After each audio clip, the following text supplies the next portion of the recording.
peaminister Kristen Michalile. Küsib Riigikogu liige Helle-Moonika Helme ja teemaks on sotsiaalne õigus. Helle-Moonika Helme, palun. Ja aitäh, ja eesistuja ja Kristen Michal. Eesti avalikkust on viimasel päevadel vapustanud reformierakondlastele kuuluvast Tabasalu Pihlakodust toimunu, kus uurimise käigus selgitati välja, et dementseid vanainimesi, naisterahvaid on hooldekodutöötaja poolt kõige jõhkramal ja alandavamal viisil ära kasutatud. Neid on korduvalt vägistatud ja seega on toime pandud räige inimsuse vastane kuritegu. Ometigi on uurimise tulemus selline, et uurimist juhtinud prokuröri sõnul justkui kuritegu polegi toimunud, sest need vägistamised ei tekitanud prokuröri arvates vaimset ja füüsilist tervisekahju, kuna ohvrid ei saanud oma seisundist tulenevalt aru, mida nendega tehti. Et küsimus on, et kas nagu päriselt on Eesti Vabariigis selline asi võimalik. Ja eile väljendas oma arvamust ka teie valitsuse minister Liisa Pakosta, kelle sõnul on tegemist kõigest prokuratuuri ebaõnnestunud kommunikatsiooniga. Jällegi päriselt või? Et ma tuletan nagu meelde, et see on juba teine juhtum reformierakondlastele kuuluvate hooldekodudega. Me meenutame Värska hooldekodus peaaegu surnuks näljutatud Aavot ja Värska hooldekodus, mis kuulub Südamekodude ketti, kus omanikud on reformierakondlased, kasusaajad on reformierakondlased ning mida tookordne Reformierakonna valitsuse minister Riisalo, kelle haldusalasse juhtumi menetlemine kuulus, hakkas siis juhtumit pisendama ja püüdis vaiba alla pühkida. Ja nii ka nüüd Pihlakodu vägistamise puhul on käima pandud masinavärk ilmselge eesmärgiga, et juhtumid ei jõuaks sinna, kuhu nad peaksid jõudma, nimelt vastutuseni.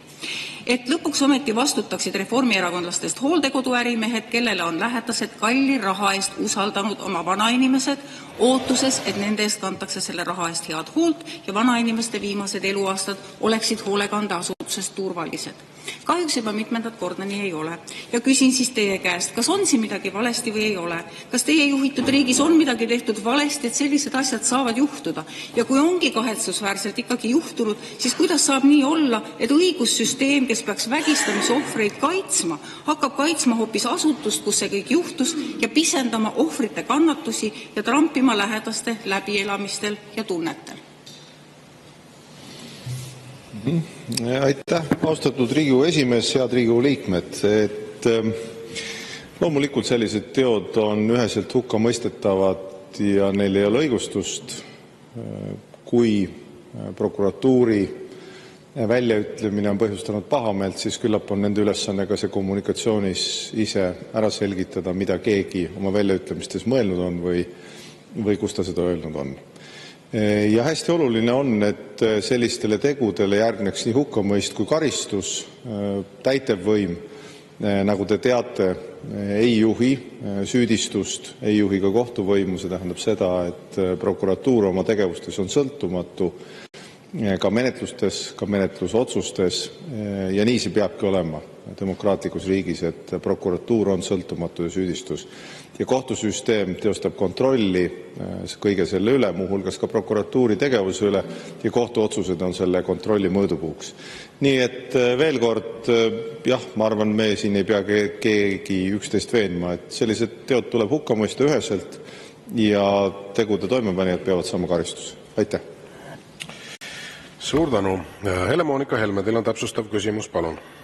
Selle vastuse eest. No saame siis näha, kuidas selle asjaga läheb. Kuna täpsustasin oma küsimust ja piiritlesin selle seekord sotsiaalteemadega, siis kuigi väga tahaks küsida veel palju muudki teemal olukorrast riigis, mis on tegelikult kompleksselt käest ära hõlmates majandust, maksundust, haridust, rahandust ja loomulikult energeetikat ning seda põhjusel, et seda riiki juhivad asjatundmatud, arrogantsed ja küüniliselt käpardid, siis ma jätkan siiski lubatud sotsiaalteemadega. No tõesti, uus parempoolne valitsus on vaevalt tööle hakanud, kui otsuseid, mille puhul ei mõista, kes ja kuidas üldse niimoodi mõelda saab, tuleb nagu Vändrast saelaudu. Ja just oli uudis, kust me saime teada, et riik võtab puudega lastelt ära õiguse varakult erihooldekodu järjekorda saada. Ja samuti kaotavad vaimupuudega noorukite pered ka kuni 600-eurose töövõime toetuse ning riigilt edaspidi mingeid teenuseid ega kindlust tuleviku suhtes ei saada. Et kas te oma ülbuses ja arrogantsuses üldse mõistate, mida te Eesti inimestele teete? Te oskate rääkida vaid julgeolekust, sest teie sõbrad relvaärimehed peavad oma noosi ju lõpuks kätte saama. Oskate ülistada vaid taastuvenergeetikat, sest teie sõbrad tuule- ja päikeseärimehed peavad oma noosi veel kiirelt kätte saama, enne kui see suur rohepettus kõik kokku kukub. Ja oskate vaid tõsta makse ja reipalt raporteerida, kuidas see kõik jätab inimestele rohkem raha kätte. Teie valitsuse rahandusminister süüdistab kõiges Eesti inimesi, et need lihtsalt vinguvad ennast ja riiki vaeseks.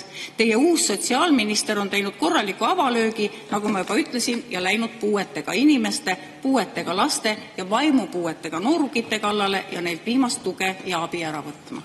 Kuna te ise peate ennast selle vaese, ära kurnatud ja paljaks röövitud europrovintsi peaministriks, siis palun vastake. Miks on riik läinud kõige nõrgemate ja haavatavate kallale? Võtab neilt viimseni vahendeid ära ja suunab selle raha pankurite, taastuvenergiaärimeeste ja relvaärimeeste taskusse.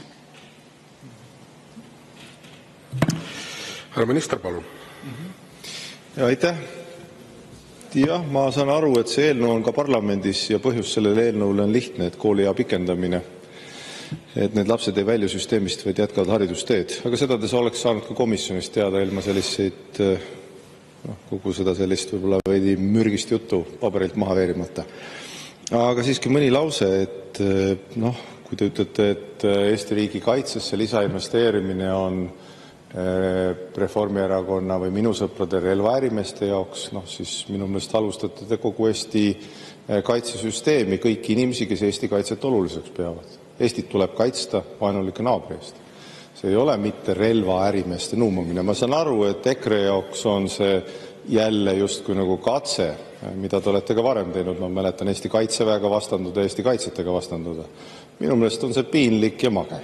Eestit on vaja kaitsta, me paneme sinna rohkem raha ja see põhjus ei ole mitte sellepärast, et meil oleks sõbrad relvaärimehed, vaid sellepärast, et Eesti naaber on Venemaa, kes käitub agressiivselt. Ja ma saan aru, et teie jaoks pole ei Putinit ega sõda, vaid on mingisugune laboratoorium, kus te kogu aeg proovite erinevaid sõnumeid. Ma kutsun üles teid tegelikult seda väljaütlemist parandama, et Eesti kaitset ei tohiks halvustada ka parlamendi liige, isegi kui ta on opositsioonis. Aitäh. Aitäh. Ja lisaküsimuse esitab kolleeg Siim Pohlak, palun. Aitäh.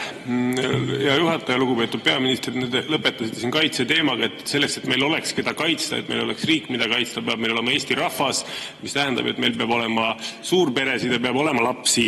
Ja ma jätkan sotsiaalse õigluse teemal, et paljudes Euroopa riikides on loodud täiendavaid soodustusi suurperedele, et Prantsusmaa näiteks saavad suured pered, kus 3 või rohkem last riiklikku toetust uue sõiduauto soetamisel.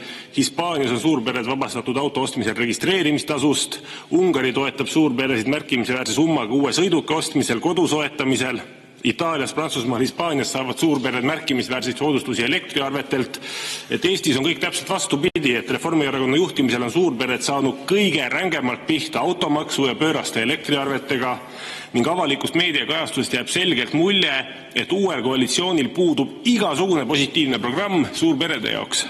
Et kas teil on mingeid ideid, samme, mis toetavad paljulapselisi peresid või ei ole, et miljardid leiate tuulikuärimeeste jaoks, aga suurperede jaoks raha ei ole. Et palun rääkige siis, mis teil suurperede vaates uue koalitsiooniga plaanis on? Aitäh.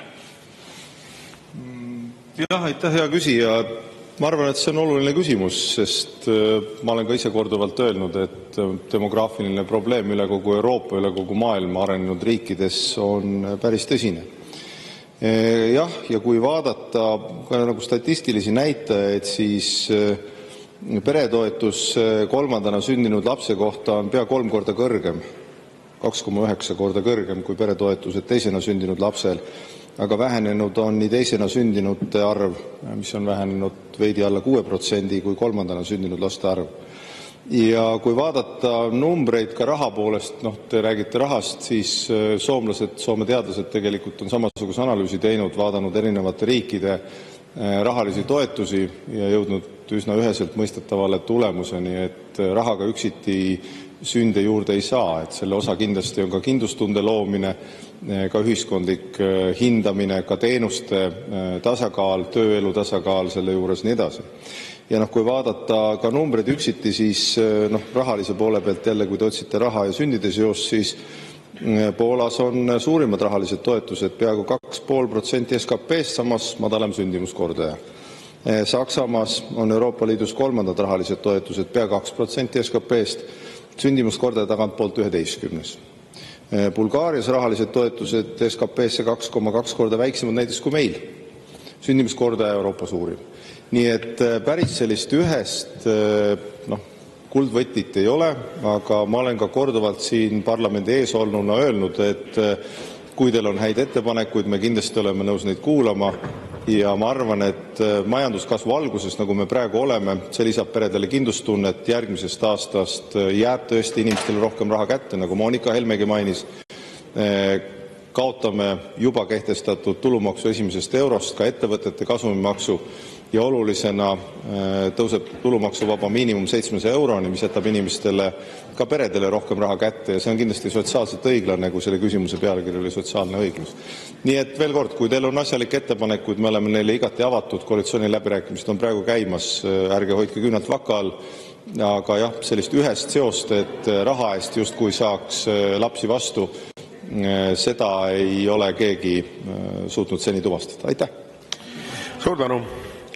Ja sellega lõpetame tänase esimese küsimuse käsitlemise.